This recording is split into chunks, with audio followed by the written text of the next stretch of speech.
Hi, today I want to talk about one of the things I see quite a bit in my business coaching and also something that I've experienced as a business owner. And it's really about like kind of like time management, but it's also about like patience.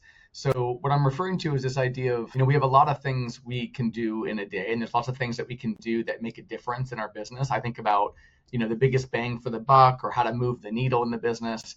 And one thing I see is because we're so busy, we're often frantic, things come at us at 100 miles an hour, and then we jump to kind of work on things. But I often find, especially as a business coach, because I have that perspective, it's not my own business, I can kind of have that better perspective for somebody else, is to help them take a pause. And it does take like incredible patience to kind of pause yourself because we're so good at like, hey, I got to get this taken care of, which I also believe in, right? If we're pausing too much, you're not actually making progress. But if you pause and you force yourself to kind of sit a little bit, think a little bit about strategy or about, okay, well, is this the best use of my time, or is this project going to be the one that's going to move the needle the most?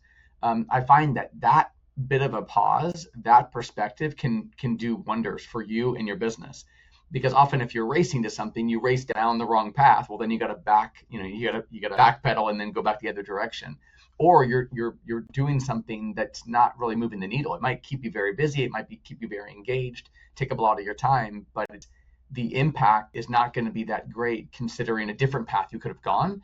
But taking that moment to kind of sit there and have a little bit of contemplation, it's almost like taking a couple of deep breaths. Like, don't force yourself to wait, to think it through a little bit, and then pursue the avenue that you think is going to have the biggest bang for the buck. So for whatever that's worth, I find that's a very useful thing to think about. Sometimes easier said than done. Of course, I fall victim to this all the time in my own business, but as a coach, I have that perspective and can often help people. And I find, gosh, if people would just wait, 30 seconds or 2 minutes, think it through a little bit, I think they would just be in such a better path. So hopefully that was helpful, and I'd love to be of assistance to you. If you'd like to learn more about me, you can check out my website. I'm at smallbusinesscounseling.com. Thank you.